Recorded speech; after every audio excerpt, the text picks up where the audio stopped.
And God bless you. Well, I'm Gene Maddox, and that guy right there who you can't see, but trust me, is Frank Saver. And I really think that sometimes the camera should be turned around on him, because a smile from Frank is worth more. Well, if you know Frank, you know how much that smile is worth. Okay? So, we are in the book of Esther, and we are in chapter 2, verse 8. We have seen King Ahasuerus, the most powerful man in the world, who had this great banquet. He's going to end it all by parading his wife before everybody. She says no. Right on, Queen Vashti. But she's not Queen Vashti anymore, because she got fired. Okay? She got fired. So king's got to have a queen. And so now they go on a search for all the beautiful young women, basically between Ethiopia and India. Oh, this was quite a search. So one of them is Esther, who is Jewish. Here we go. So it came about when the command and decree of the king were heard, and many young ladies, I bet that many was a big many, were gathered to the citadel of Susa, to the custody of Hegi, I don't know how to pronounce it, that Esther was taken to the king's palace, and who was in charge of the woman. So Esther, or Hadassah, is one of these many, many, many women who is rounded up and taken to the king's palace. Now, the young lady pleased him and found favor with him. So the first, you get a picture of the king is going to get one broad overlook here and see which of the women really seem to get him going. Okay, and Esther she's really beautiful, and so she pleased him and found favor. So he quickly provided her with cosmetics and food, gave her 7 choice maids from the king's palace, and transferred her and her maids to the best place in the harem. Esther did not make known her people or her kin. In other words, Esther did not let anybody know she was Jewish. For Mordecai, who has adopted her, has instructed her that she should not make them known. And what you got here is something beautiful. This relationship between Esther and Mordecai. Mordecai is going to look out for her as much as any parent ever could. And Esther is going to honor him. So, what a beautiful, godly relationship between this man who has become Esther's father, in a sense, and Esther. Every day, now, Mordecai then would walk back and forth in front of the court of the harem to learn how Esther was and how she fared. So you can just see Mordecai waiting for someone to come out of the court and say, "Hey, come here. How is my Esther? How is Esther? Oh, she's doing great. Okay." But every day he would check on her. Now, when the turn of each young lady came to go into King Ahasuerus, after the end of her 12 months under the regulations for the woman, for the days of their beautification were completed as follows. Oh boy. 6 months with oil of myrrh, and 6 months with spices and the cosmetics for women. Okay, in other words, she's gone to beauty school here, and they have really done her up right. The young lady would go in to the king in this way, and anything that she desired was given her to take with her from the harem to the king's palace. In the evening, she would go in, and in the morning she would return to the second harem, to the custody of Shagaz, the king's eunuch, who was in charge of the concubines. She would not again go into the king unless the king delighted in her, and she was summoned by name.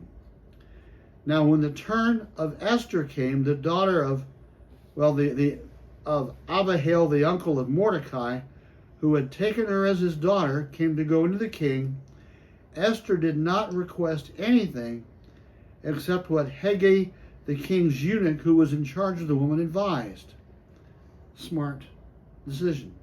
And Esther found favor in the eyes of all who saw her. So Esther was taken to King Ahasuerus to his royal palace in the 10th month, which is the month of Tebeth in the 7th year of his reign. And the king loved Esther more than all the women, and she found favor and kindness with him more than all the virgins, so that he set the royal crown on her head and made her queen instead of Vashti. Okay, so now Esther, this Jew, and nobody but Mordecai knows she's a Jew at this time, has become queen. And good for Esther, but the person that I look back at is Vashti, Queen Vashti. This Esther becoming queen is all part of God's great plan, as we're going to see. But Vashti stood for righteousness. As a result, she got canned, treated unjustly, which opened up the seat for queen, made way for Esther. And sometimes I've got to understand this, okay? Sometimes when I'm treated unjustly and I should get this position, but I don't. And it's for whatever reason. It may be because God has somebody else he wants to put in that place. And I have to be willing for that possibility. I have to be willing for the possibility that God's going to use that other person who's in that place, and I think I should be there, but I was treated unfairly. God's going to use that person in ways I could never imagine, I could never see, with people I'll never know.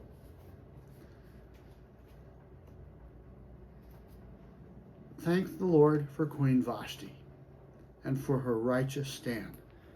Because now, of all things in Persia, pagan Persia, there is a Jewish girl who is queen. Okay? Nobody would have ever dreamt this one up. But she is. Then the king gave a great banquet. It was called Esther's banquet, for all his princes and servants.